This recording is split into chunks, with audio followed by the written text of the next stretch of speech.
What's up, everybody? My name is Danny Le. I'm a librarian at the Santa Clara City Library. Thank you for joining this talk with Felix Flores Jr. Before I jump off, I'm going to read a little bio for our guest. Felix Flores is an executive social change leader with 20 years of experience in scaling organizational impact, implementing vision-based strategies, and efficient operation in nonprofit, academic, and corporate environments. His passion for positivity impacts disadvantaged people of color through resources building and community empowerment derived from his upbringing in a low-income family, and being one of the first in his family to graduate from college. Prior to EdVoice, he served as executive director for iMentor Bay Area, the national director for the Yes We Code, and the director of alumni scholarships and student engagement in the University of California Alumni Association. And I hear he's a great DJ to boot. Let's all give a warm welcome to Felix. Hey, thank you so much. You made me sound better than I am. I appreciate that. You do. So don't tell me that. I just tend to talk loud. That's how it works. All right, that's what it is. So Felix, just tell us how you're doing so far in 2020 and how you've been handling the pandemic in your own way. I appreciate that ask. I've learned over the last couple months to start leading with that too versus jumping into things. I'm doing well, and I feel very blessed that I've been able to have a job and actually move into a new job while I've been, kind of in shelter in place. I think this pandemic has shown for a lot of us where our strengths are and where our vulnerabilities are. And I think that both society-wise, socially, organizationally, individually, family-wise. And so I think that kind of reflective moment has been a chance for people to take place, including myself, of what we prize and what we take for granted and what other things actually make some work. And so an example of that is that, I've got a healthy family and my wife also has a job and we've got 2 kids and we want to make sure everyone is safe and good. But also meant learning to communicate better with my parents, who didn't necessarily want to take this thing seriously in the beginning. And, they were very much high risk. And we were we aren't these crazy Bay Area folks who are just, screaming for the sake of screaming. We want y'all to take care of this. And I think it took a little while for them to come around, but once they did, they've been very ardent about being safe and practicing washing their hands, social distancing, staying at home, wearing a mask if they ever need to go. And unfortunately, just like many other folks, as the numbers increase, it becomes less and less this buzzword or news flash and more about people And so, I recently had a cousin who tested positive and had a pretty tough bout. He's been very blessed to go back home and he's okay right now. But as many of us who've now seen this, the after effects are just as kind of surprising as finding out the results, because people are weaker. They are going through issues that they've never seen before. So I find myself at this time being more of a supporter, consultant, listening ear. Sometimes cheerleader for anybody if I can be. And I think it's a very blessed position to be in because I know a lot of people can't be. I know we can be especially our parents who are, come from refugee or immigrant backgrounds, being adamant about who's right and who's wrong, Right. Luckily we, they know it's coming out from a place of love. So I'm glad they're able to see why we're saying these things and telling them what to do, and Right. that we just love and care about them. So I'm grateful that also it's helping you kind of slow down and become the listener. I think we all are, so it's a great time for self-reflection, whether we choose to have it or not. So just jump into talking about, a little bit about yourself. I've known you for a while in the Bay Area scene, from the DJ community and from seeing you here and there. But can you tell us a little bit about where your roots started? Because I know you didn't grow up here. So can you tell us about your experiences growing up and what stood out to you during those early years of your life that shaped you to be who you are today? Yeah. I can't tell my story without telling my parents' story. My mom and dad grew up in poverty. My mom picked in the fields of Fresno. My dad grew up in the hood in Phoenix. And um, everything that comes along with poverty, I think they experience from the uh, health issues that come along with that. We had several people die from simple things like TB or later on cancer and diabetes, um, to the stresses and the negative behavioral actions of that, from alcoholism, domestic violence, sexual abuse, you name it. And my parents knew for their kids that they wanted to do something different and better. And so my dad, to kind of escape all of that, joined the Air Force. And my mom and dad were both married shortly before that. And, two Mexican kids, living in England for their first tour uh, and kind Wow. of, yeah, figuring out what the world is like when my mom particularly had never been, um, out on an airplane or outside of Fresno, really, to be quite honest. Um, and that military life is kind of what formed me as well. I was born in England. Um, I lived in Maryland up until about 5, and then I consider Southern California home, which is where I spent most of my years in San Bernardino, which is about an hour east of Los Angeles. And then from there, like my family, we moved around a lot. So I had to learn pretty quickly to value friendships and the people around us and what you were doing, to be very kind of present. But at the same time, realize like this isn't going to last forever. So you got to keep on moving. And so my wife now even knows I get an itch about every 4 years to be like, all right, should we be living here? Should we try a new place out? It takes me a while to get used to a place called home. But that generational improvement has been kind of a key to kind of what my parents have brought into me. And they felt that the most powerful thing to do that was through an education. And so from an early age, um, my parents had no idea how we were going to go to college, but they were like, "You're going to college," because, and I actually asked them about this recently. They're like, they didn't know where they got that idea, but they just had heard like, you go to school, you do better in life. And so, um, yeah, I mean, I was very much kind of brainwashed and conditioned. Like, I'm going to go to school. I remember telling someone in 5th grade, they're like, "Where are you going to go to school?" It's like MIT.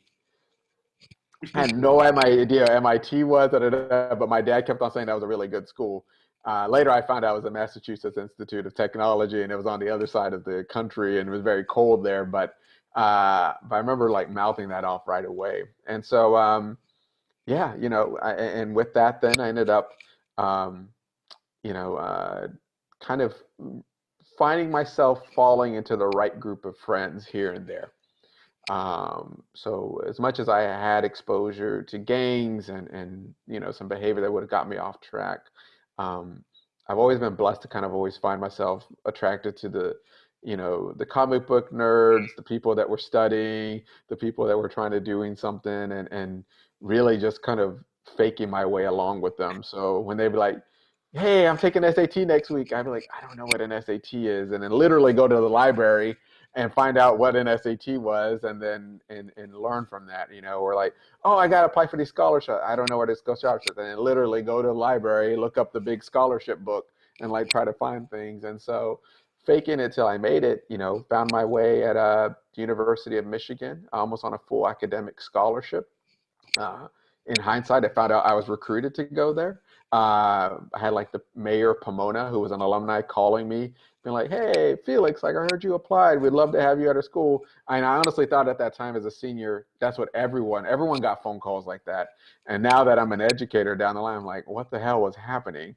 Uh, I'm really going to be trying to be good to watch my language on Yeah, your stream. all good, But, but you're but I doing was, pretty well. Don't worry. but but but yeah, and then Michigan was awesome. It was a beautiful school. It was the first school I actually had pride in. I didn't really care for many of my high school, middle school years, um, but knowing I wanted to pursue careers in education and music, and I have a story that comes along with that too. But my advisors at Michigan, who I'm grateful to this day, were like, "We think you should go back to California. Like, we know your situation, know what you're trying to do. Like, you should go back." And Hmm. um, literally applied to 2 schools, Cal Poly San Luis Obispo and UCLA. And to be quite honest, Cal Poly slow was because my girlfriend at the time was there. And and then, you know, UCLA. And again, not knowing what the odds were, now that I do, I realize it was less than like 5% of out-of-state public school attendees are allowed into the school as a transfer. Now I know my shot was very slim, but back then I was like, yeah, well, I don't know better, just go to UCLA. Got into UCLA, and then from there, I think my trajectory in education and music really took off. And you pretty much got into my third question with it for you. It's, you know, because we both have that thing in common where we're the first in our families to graduate college, you know, and, you know, coming from our family backgrounds, that's a big monumental achievement, you know, and it's something that we, you know, often think about because it's been ingrained in us to cherish the education, utilize that for your success. So can you tell us a little bit about, you know, what epiphanies, you know, after college and opportunities opened up to you to work into education, nonprofit work? And because, you know, your background currently, your resume is pretty impressive. So tell us during that early initial period after college, what kind of opened you up to what you're doing today? Yeah. I would say that my early parts of my career, and actually I would even parts of my life, were often like these dashed expectations. So things I thought were supposed to happen and they didn't happen. And although at the time I reacted with disappointment and frustration, in reality I realized that they were all blessings in the making. Um, as I said before, I knew I wanted to get an education. I had spent a night at Michigan. I remember as a freshman up all night, um, writing on a piece of paper, like all the things I loved in life and all the things I hated. Because I was like, I got to find a trend. And that motivation came from the fact that I was undeclared at Michigan. And I didn't have a plan. Because up to that point, everything I worked for was just to get into school. And it was kind of like this moment of like, well, now that I'm here, like what am like the goal's been achieved. What am I supposed to do? How old are you? Sorry to interrupt. How old are you at this time? I had just turned 18. Okay, all right. I had just turned 18. And so like here I am for so many years, laser focused on like becoming the first to get to college in my family. Like that was the goal. And now that I got there, like I don't know. And so being undeclared, everyone was like, I'm an economics major, I'm a poli-sci major, I'm this, and I'm like, I have no idea what I'm going to do. So inspired by, this will date me a little bit, by the movie Jerry Maguire, I stayed up all night writing my mission statement, my memo, like what am I going to do? And I remember this one side was like all the things I loved on the other side, and it was like a whole almost like legal pad worth of notes that I just stayed up all night just writing everything from like I like blue M&Ms, not yellow ones, and da da da, just like whatever it is. And it came down to like, oh, I want to make a change, and I thought education was the best place for that. And I really do love music, so I was like, oh, I got to figure out how to be in music somehow. And then on the other side of it was like, I don't want to be an insurance salesperson. I don't want to be like someone who's selling fake things to people, and taking people's money. And that was really like the big headline. So I go to UCLA. I start working for Def Jam Records right away. Wow. I don't know what, I still to this day don't know what confidence I had to be able to be like, I want to work for y'all. Can you figure out how to get me in there? But I was like, and I think a lot of it just came down like I made this big move. I need to show that I'm doing something for it. And so this was the year like Redman, Method Man, Foxy Brown's debut album, LL Cool J's Phenomenon, It was Warren like Red G had Man, just Muddy dropped. Waters, and Yeah, all yeah, that. that was a hot era for music. I'll say Yeah, that. that was 96 to like Yeah. 99, 2000. I was with them. And at the same time, became a counselor for Upward Bound, so teaching, which is like a federal program to help students who are low income kind of get into college. And I was like, all right, I'm going to become a teacher. Like, I'm in education. That's what you do. And Right. so I started taking my CBEST and figuring that out. And I just realized that teaching wasn't for me. Like, that wasn't what I thought I would want to be. I didn't like, I always had these dreams that you see in the movies of like, sit the kid down and like, you're teaching them and da da da. And like, whenever time I had conversation with teachers, it was always like, I can't do this forever. They felt very stifled by the curriculum. They were teaching to a test, and like and maybe I had a bad batch of teachers that I shadowed, but I was like, why is everyone like not like movie inspired right now? And so that led me to figure out this dashed expectation. Like, I don't know what I'm going to do. So someone's like, oh, since you've done tutoring, you should get involved with this program called SCORE, which was an after school program that actually started in the Bay, but we had satellites in satellite offices in LA. And so that was my first job. Was with SCORE Educational Centers. Again, looking back, I don't know any different. I was just like, cool, sounds really cool.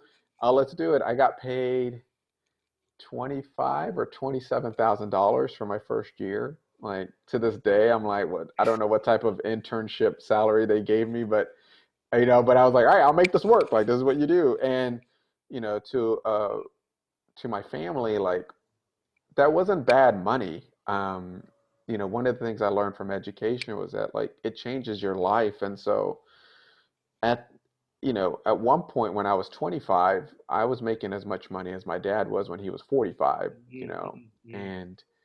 and again, I just shared with you what the starting salary was. It wasn't like I jumped up $1 million, dollars from there, but it started showing me like, oh, I could do things now. And so with my education, I realized like, all right, cool. All right, let me try this stuff out of like these new jobs and what I wanted. And then, actually got promoted pretty quickly. And that was very much akin to the student that I was. Like, I'm used to being a good student, studying, get my stuff. But then I don't share this too often, but like I got demoted because of bad performance. Like I just wasn't doing my job well. And that had crushed me emotionally. And I remember that they brought me in for my demotion meeting at SCORE, and they were expecting me to like angrily quit. Like they were prepared for that. They're like, we think the right decision is to demote him. We don't want to lose him, but we don't think his ego is going to let him like stay. You can't do that. And I actually stayed. I took the demotion because I told them I had told my students over and over again that perseverance is the key to their success, that if they continue to push through, they'll eventually get there. And in my first kind of personal challenge of not being successful, what type of hypocrite would I be to give up right away? And so then I was like, all right, I'll get this 6 months. Like, let me figure out what I can learn in 6 months. And within 6 months, got my position back, performed really well, figured out. It was humbling. A person I had trained and taught and brought on my team was now my manager. And, and it was tough, but I learned a lot from it. And I realized too, that then my career path wasn't going to be always linear. It wasn't going to be like next step, that like it could go all these different ways. And so that gives you just kind of a snapshot of scope to kind of like where my education has changed my trajectory as a family, making more money than my family's ever known or seen. An example of that is I was the first one in my family to buy a new car. We've always bought used cars or hand-me-downs or learn how to fix them. My dad thought I was crazy for going to get my oil changed. And he was like, why don't you do it at the house? And I'm like, why should I, But, I think the other thing that education has taught me is that you learn to, hopefully in a healthy way, adopt behaviors of folks who have progressed in their life as well. So the sense of perseverance. So I think my parents have done a great job of teaching me endurance. Perseverance and breaking through was a whole different thing for me, like actually how to get to the next level. You learn to take what your parents taught you, like treating people well, and respecting others and having honor in your work, and then transitioning that into actual like promotions, good relationship building, networking. And so for me, it's always been about this evolution, this generational change that I hope then will turn into empowerment for those that are in my family and obviously the ones that I work with as well. Yeah, there's never a instant success story, and No. what you pretty much described, that pocket of time you were able to discover yourself, what you cared about by writing that list down, the left side of the list, right side of the list, very simple, right? Yeah. But something that was so, constant called to you and you led to that direction. You found success, but also disappointment and failure. But Oh, for also sure. you fought through that and climbed above by being humble. And from there, it leads to other successes. Being executive director of my mentor, national director at Yes We Code. You led yourself towards all these director positions, and somebody from my background, answering to the directors like the CEO sometimes. It's just Sure. to have somebody of your caliber being able to lead and build yourself up in that lowly position from moving to colleges, great colleges too, into these roles, and finding that you do have a leadership quality about you that is going to do you well in your career, which it has. So just leading into that, can you tell us now a little bit about EdVoice, your new role, and kind of a basic breakdown of the organization and goals towards serving California youth and the education system here in the state? Yeah, I'm super proud and honored to be part of the EdVoice team. They brought me on as the Chief External Relations Officer, basically the CXO. My job in its day-to-day there is to build relationships to find champions who want to both fund and support our work, um, or want to have some type of alliance so that there's kind of this strength in numbers mentality that we have. EdVoice itself as an organization is actually in policy work. So I've spent the much of my 2 decades in education working at the ground level, helping students, parents, families, teachers, school districts try to make important change in their lives in some way or form. Um, what I've started to realize over the last couple of years was that as important as that work is, it's also very reactive work. Mm. So it's work usually in the reaction to a law, a funding policy, a statute, some type of directive that was given.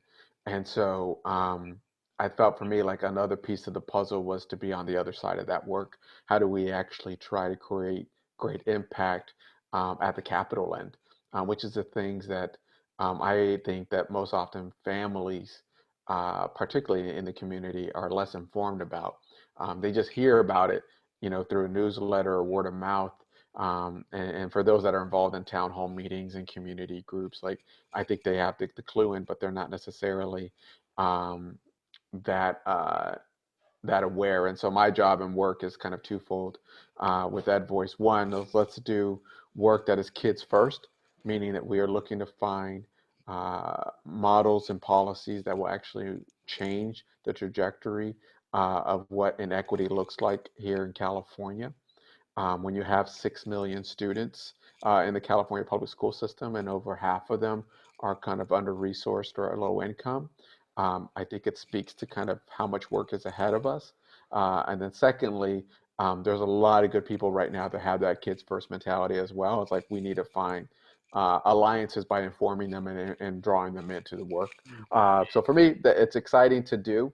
I've gone from programs that dealt with 25 students, 100 students, and with, I mentor most recently, it was almost near 1,000. But now to be responsible to all 6 million students, it's a heavy lift, but it's one that I'm super excited about. That is a big numbers difference It's right a there. big numbers jump, yeah, for sure. Hundreds, thousands, now millions. Yeah, But it's noble work I'm seeing that you've been placed to do, and it really speaks to what's currently going on thanks to many things, and including COVID-19.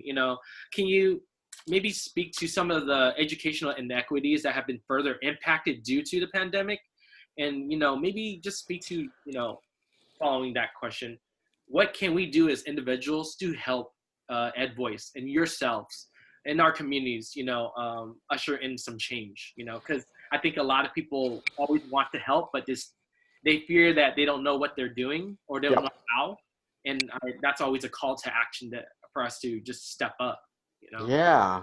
So there's two pieces to those questions.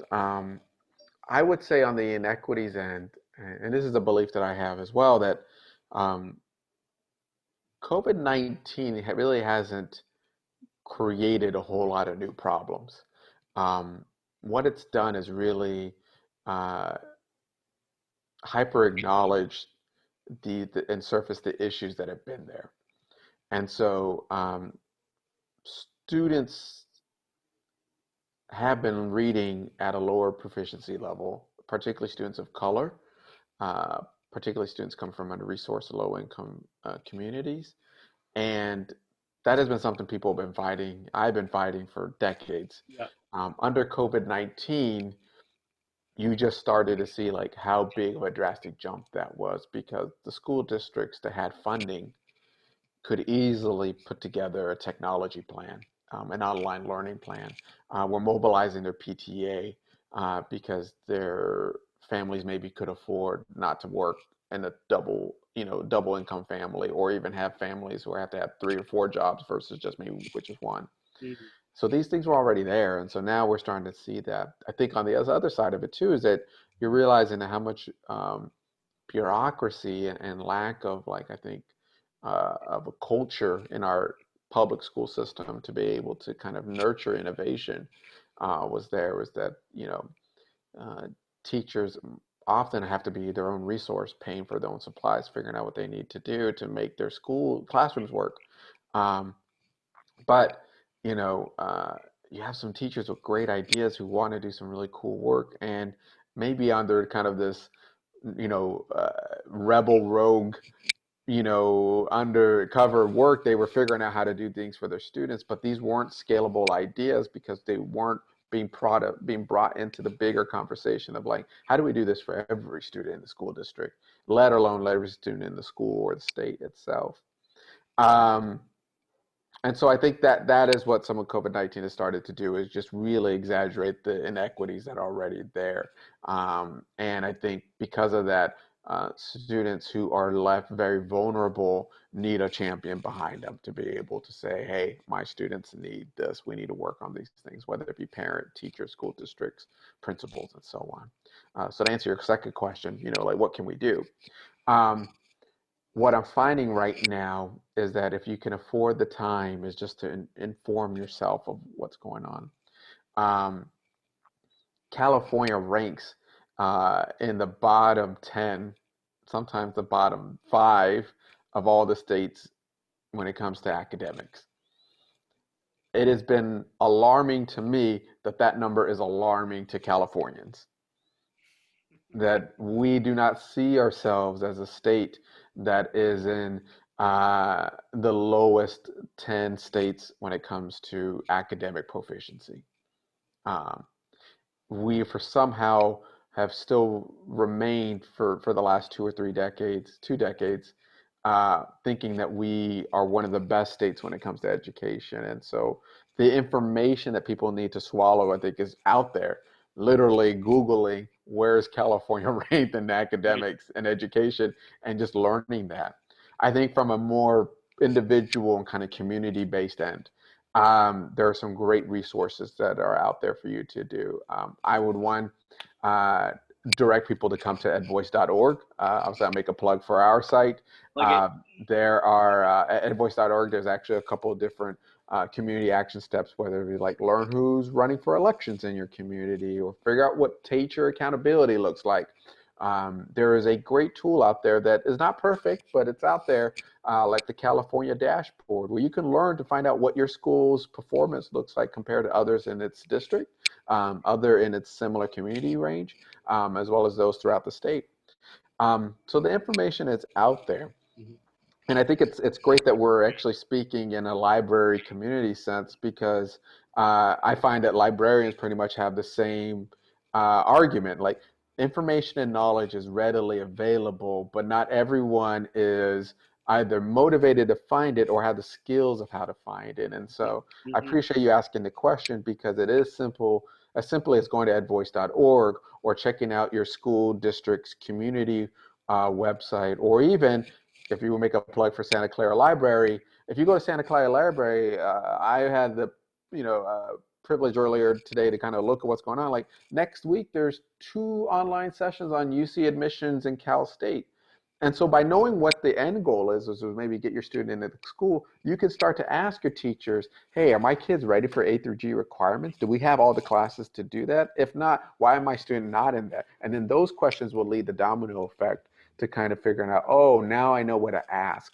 But maybe just attending that online session next week will give you a light bulb of what needs to happen before, because you'll learn to ask the questions you need to ask.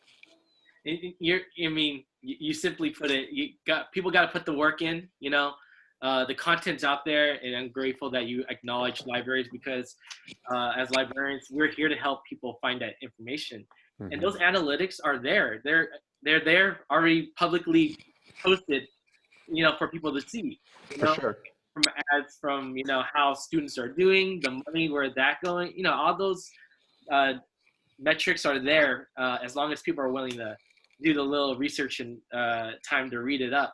But that's why we got to be, very vocal about letting people know that we're willing to help, but also that they have to take action to create change within the community.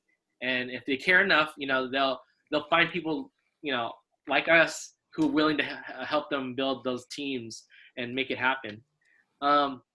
So we did talk about a lot of your professional day job. It might be a full-time job, of course, but I also know you as a great DJ, great mixologist, and great networker of the DJ community globally. And you somehow was able to combine, like you said, you wanted music and education to be hand in hand, and the fact that you have organized a strong community in support of people who are suffering or having issues with living life during COVID. You've done a lot of fundraisers as of late. Can you just tell us a little bit about your, how hip hop has been influential in your life, as a platform for expression, but also as a vehicle for your work? Yeah, that's a great question. So much to unload. Yeah. Let me start with this. Yes, I appreciate the shout out on the DJ end of it all. That has really spoken to the spirit of generational change. My dad was in the military for over 30 years and hated his job. And he wanted his kids to feel like they could choose whatever job they wanted. I think I took that a little bit too much to heart and was like, what if I picked two jobs I really wanted? And so, and I think in my younger 20s and early 30s, I was pretty hesitant to let people know that I DJ'd. I think I was a little scared that there'd be a stigma like, yo, this guy's a party boy. He likes to do these things. And he won't pay attention to work. We can't take him seriously, da da da. And I've realized kind of two things. One, some of the most successful people in the world that I looked up to weren't in one lane. So we'll keep it hip hop for a moment. Like Jay-Z, was invested in different businesses. LL Cool J became an actor. Ice Cube was a writer, producer, and director of movies. And I was like, they didn't do one thing. They could do, but they started someplace, and I was like, well, if they can hold on to that, and maybe it was a little bit obnoxious, but I was like, why can't I? Like, why can't I do two things? And then the second thing of it all was I realized is that for both economic sense, but also generationally, that our next kind of cohort of young folks, they aren't tied to old ways of work. They believe that there should be different revenue streams and you can do a lot of different things. And the internet has given so much democratization of what they could do that while people my age and older be like, wow, you do two things. I think the younger generation is kind of like, of course, like, why would you do one job for the rest of your life? Like, you could try a lot of different things. And so it's not that revolutionary thing to some of the young folks. But a lot of where that came from then was the spirit of hip hop. And this is where like both my DJing career and I think my education has roots in that of like, I learned a lot of how to work, practice, and study at school. However, I would say my biggest knowledge came from hip hop and libraries. like where I really gained knowledge when uh, Big Daddy Kane was dropping lyrics about the Nation of Islam and the black man is God. Like that was such an abstract, confusing terms, theories, language to me. I was like, I don't know what this is about, and had to look that up. Looking that up didn't mean going to Google at the time when I grew up. It meant going to the library or researching who these folks were. Um, the spirit of like self-evolution um, has always been in hip hop. Like if you're not given much, to make something with it, you know. And again, which falls into kind of I think what people of color feel generally. You know, I was never classically trained in music. I don't know music theory, but I have an ear for what harmony and mixing in key sounds like. And that is helpful in DJing. But I can't tell you whether that was A minor or B flat in anything that I'm doing. But hip hop has that same mentality. It was like, we don't know what that was, but that break sounded really dope. I'm going to use that. And I know that this turntable wasn't meant for this, but I'm going to use that because I have it. And so using that resource as what you have, I think has been integral. And I feel very blessed that I grew up in an age where hip hop was blossoming at the same time because that spirit and hustle is the same. When people who I work with sometimes in the nonprofit education space will like, well, that wasn't made for me. I don't know, like, well, why didn't they have that already done? And I'm like, I come from a space like, if no one's done it before, then you are in a great position to do Yeah. it. You will be the first. You should do it. You know, no biters allowed type of thinking. And so for me, the hip hop spirit, I think is part of who I am. It's also something I've learned to embrace in front of folks. You know that I think, particularly when I dealt in my younger age with a lot of white supremacy conditioning, I was learned to be embarrassed and afraid of like my tattoos, of like showing that people I liked hip hop, blah, blah, blah. And now, I mean, obviously, you see Chuck D and Right. Malcolm X and Biggie and Slick Rick and Dilla to the side. And like, I'm like, nah, this is who I am. Like, and again, similar to like some like Nas and Jay-Z and other folks, I'm like, if they can do it, why can't I? Like, they show up to business rooms, you know, set up like this, I can do it. Now, of course, you want to be appropriate and respectful of the environments that you're in, but like to deny one's um, true self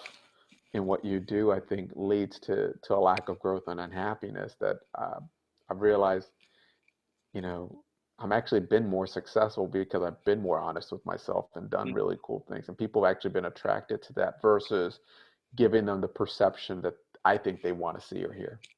And again, I think hip hop has taught me that. And I think you made some great points as to one, being true to yourself and becoming that multifaceted person that you've always been. Because we look at how has urban music, if you want to call it urban music, but hip hop has evolved and kind of cross-pollinated to other genres and communities across the world, and to see the youth today be so talented in everything. They can be designers, they can be dancers, Mm-hmm. they can be musicians, they can be leaders in their community, and it's because of one, the internet generation, but two, that the attitude and can-do experiences of hip hop has taught us to, I'll take what I can get. I'll make something out of free, or Mm-hmm. something that doesn't cost me anything, Yeah. and make it my own. And it's also that battle mentality, like I'm gonna make it dope. Sure. Yeah. Right. Exactly. You know, and I think we've learned to ingrain that and now utilize it. I wouldn't say weaponize it, but utilize it of like, all right, like this is what it is. And to be quite honest, in a lot of ways, it's become my unfair advantage in a lot of situations where it's like, all right, like this is like you are too thinking about it so much that you're trying to be the person that someone else wants versus like this is who I am, you Mhm. know. Mhm. And I would actually say that my education career, they used to be flip. I think I used to like try to bring a lot of professionalism and what I've learned in my day job into DJing. This is where some of the like organizing and fundraising and all that came in. But uh, you know, in my 40s now, like it's the opposite. Like I take so much of what that creative spirit um, and what DJ and hip hop has brought me in, like bring it in now into the education world. I'm like, yeah, this is how I work. This is what we do. This is what we work. You know, like like give me the mic, let's spit, let's do something with this, right? Even though I'm not an MC, I'm more of a DJ, but that attitude that you said of like the kind of, all right, like take your chance, do what you need to do, spice in a little bit of 90s NBA, Michael Jordan, Yeah. style, and this is who you get. And I agree with you because I've tried to do that also in the LIS world and librarianship, and it's just be who I am instead of trying to. And I think I grew up always thinking I was in this imposter syndrome, finding people who are more astute and more well read with their words, and to just accept who I am, and be proud of that, and know that I stand alone in my own way, and I can aid with what people don't see. Because they're not privy to this kind of community or world, right? So I'm like, yo, I'm an asset, you gotta look at it that way. Yeah. Well, I mean, I'll tell you, this is like keeping it, real with you, that like my 20s were a wreck. Because I think I was always trying to be something that I thought other people thought I should be, whether it was a friend, a romantic partner, a job, even a DJ. I will tell you, like, I was known in my 20s for being a good DJ, but all I played was like hip hop, 90s hip hop. All I played. Because like that's what people want. And like I remember in around 2006, 2009, I was like, yo, I love MGMT and the Yeah Yeah Yeahs. Yeah. And I'm really digging, this indie rock movement that's starting to come out. And I was so like scared, but I was like, I want to put it on my mix and see what happens. And like those mixes were the ones that broke me out. They were the ones that were like, oh, like, wow, like you like Francis and the Lights and you love this and that. And I'm like, yeah, like who is this? Like this is the people I found on the internet on a blog. They're really cool. And what ended up happening was that it really made me stand out in ways that it did. But it took some imposter syndrome to overcome that, and then to really become someone that you were like, hey, like this is who I genuinely am, and we're gonna give it super 100. And I think my daughter Sydney would love me for this. But like, I used to be so pro Kanye and hated Taylor Swift. And like now you see me, and I can't believe I'm retweeting Taylor Swift tweets. Like I'm texting my other 40-year-old friends, like, wow, this folklore album is really good. You should check this thing out. And like cannot stand Kanye, and feel so disappointed that like I don't want to play his music anymore.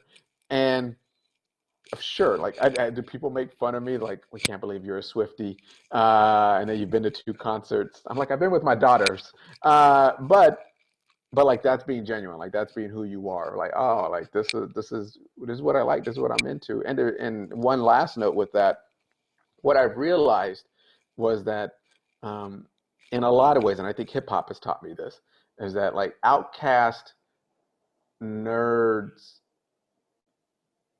will become the culture and leaders down the line. People thought if you messed around on computers, like you were so nerdy. And this was back in the late 80s with me. And next thing you know, like Bill Gates is moving up, right, and then ruling the world. I think about comic books, like, I was freaking out at the death of Superman series when that happened in the 90s, and like people were like, or like try to collect as many Transformers, or sent in my GI Joe, little UPC code so I can get the like random Cobra figure that came with it, and like now those are the $1 million blockbuster movies that are out, right? And it's funny when even now, like people are making fun of K-pop years ago, and like they're taking over the world. They're the ones that are shutting down Trump rallies. Like anything that cool people try to make fun of right now will eventually be the leaders in our society culturally, at least at some point. And so for me, but that comes down to embracing who you are. And you're like, yeah, I love this type of music. I love these types of novels, graphic novels. I love these like collections. I do what I need to do. And so for me, like I just learned to embrace it. Doesn't mean I necessarily have my embarrassing moments here and there, but I've learned to embrace it. It's forgiven. You're a hip hop dad as well as you're a human being. So we'll leave it at that, my friend. So I think we covered a lot really during this interview. I just leave it this moment for any last words, shout outs, plugs, something to move the people out there who be watching this later into action. So one, just shout out to everyone that is listening again, and for the future recording folks. Like, we appreciate y'all tuning in and giving us your time. No one's given a promise tomorrow, and like giving people time around this. Hopefully that you find this conversation helpful. I think that the two things I would leave. The first one is just like protect the libraries at all cost. We didn't get into this too much, but libraries have had an instrumental impact on me in my childhood, particularly and as well as in college. It is where my mom and dad took us that they could afford to take us anywhere. We didn't have tutors, we didn't have daycare, and so there were many just multiple weekday afternoons where we just showed up at the library. And I think that when people discuss libraries, they overlook how much that means to kind of under-resourced low-income communities of what this work can do. Because more often than not, libraries are these awesome looking clean buildings that have like cool bookshelves. The resources that they give, you just don't find them everywhere for free for the most part. I even think about you, Danny, and like they get to see 3D printing. Like, that's crazy to me. 3D printing, VR, VR, and like, and for me, it was like, oh, like they have a VHS player, they've got these computers that I can, do basic programming on it. And it was where we spent every week, and I remember the library I grew up with had incredible like reward programs where if you read, 10 books within like whatever, a week or two, like you would get like these McDonald's gift certificates. And like, that was the only way my parents would get us a Happy Meal, because they were like, no way we're paying that amount of money for you to like just get your plastic toy. And so, but it also was a place where like when I said this earlier, like I would gain knowledge there that I wouldn't get in a classroom. I was a little bit of a weird kid that I was always racially conscious. And I give my dad a lot of credit for that. I think he was very much pronounced on the idea that he wanted his kids to make sure they were proud to be Mexican. And I remember in third grade, I checked out from the library a book on Ku Klux Klan and on Nazis. And the librarian was like, whoa, what are you doing here? My mom got totally freaked out. They brought my mom over, like, we just want to make sure you read it. My mom's like, why are you reading this? And I remember what I said to my mom was, in order to beat your enemy, you have to know your enemy. And like, I'm in third grade. Like, which third grader thinks like that, right? And so, but like, if it wasn't for a library, I would never have had access to that education. It's not like my parents were willing to talk to me about racism at that level or that deep, right? And it's where I read my first autobiography of Malcolm X. It's where I got that book. I couldn't afford to go to Barnes and Noble, whatever, back then to buy those books. Like, it's where I took it, read it, changed my life. And then, later on in college, like, again, I couldn't afford everything. Like, people were buying new books left and right. And I was like, I don't know how y'all got this money, which is when I realized I was truly broke back in the day. But it's like, yeah, that's where I got my books. That's where I was able to study. That's where I was able to do what I needed to do. And so I think it plays an instrumental part of our community that is important for us to kind of protect. It's this place of community gathering, information, perspective sharing, and all of that. It's funny to me that like we prize art galleries for doing the same thing that libraries do, but we look down on them and easily ready to defund them. But people will fight tooth and nail to keep, an art gallery going because of how much community and culture it provides.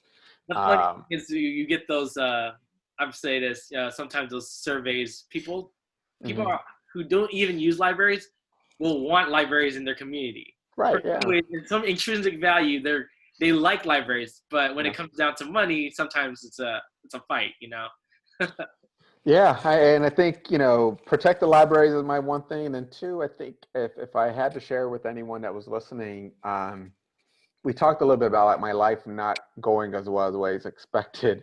I've learned to measure success not by happiness, but by growth. I think when you accept that things will not go the way that you want them to, that you won't always be happy, whether that's a romantic relationship, a friendship, a job, a career, a DJ gig, whatever. Um, if you accept like, oh, you're not always meant to be happy, but your success isn't always based on your happiness, because if you do that, when you're not happy, you tend to think you're not being successful. And so like I've seen that with friends who are like, oh man, we're in a fight, we must not be good friends anymore. I'm like, nah, like y'all two different persons. Like individuals are bound to get into some flare up of disagreement at some point, even in a romantic relationship or partner.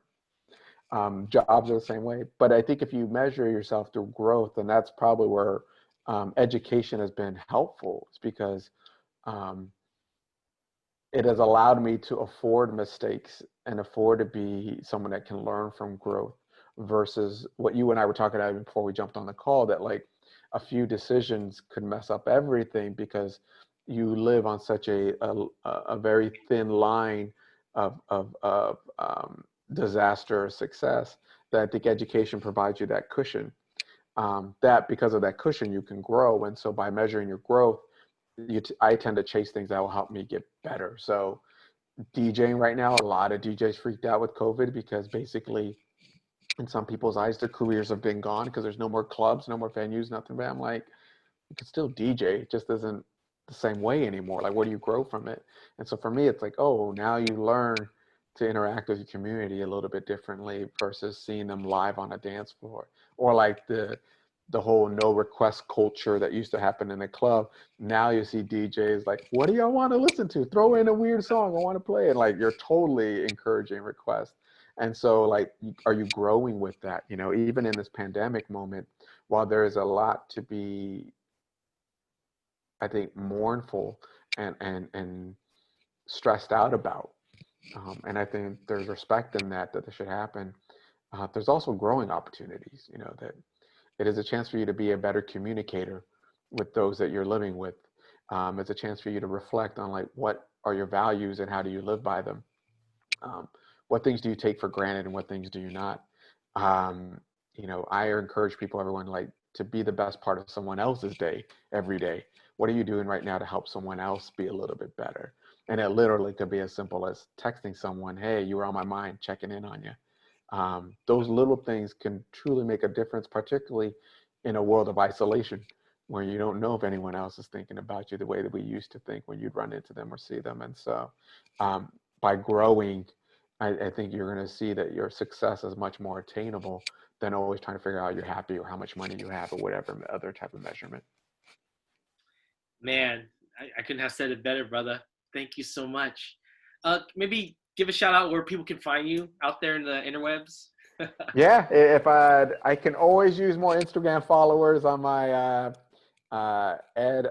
my educational profile, Felix, not Alex. That handle came from Starbucks messing up my name, as many people who come from like non-Anglo names. Like, it's not that hard. Like, but Felix, not Alex is on Instagram. If you're interested in my DJ world, DJ franchise, my Instagram handle is I know franchise. And I try to make that personal, that people feel like they can be connected to me. Those are two easiest ways to kind of connect me. And my Twitter handles are the same thing. Right on. You know, thank you so much for just really opening your life to us, telling us your journey in education, and really also what I appreciate, celebrating libraries, because like every other institution out there, we're you know, in dire straits. We're trying our best to serve the community by pivoting as best we can. Mm-hmm. But the only way we can better serve community is having the community know that we're here to serve them, you know, and being engaged in that kind of as, you know, helping one another. Anyways, I'll leave it at that. There you go. I hope to catch you soon in person, brother. I miss you. I miss your DJing, but I know I'll catch it anytime you start logging in the internet. We'll do that then. Have a good time. It was Stay an safe. honor to hang out with you and the rest of the folks that were listening in. I appreciate y'all. And yeah, keep up fighting the good fight over there. All right. Anyways, we'll talk to you later. Peace, everybody. Have a good one. Be safe.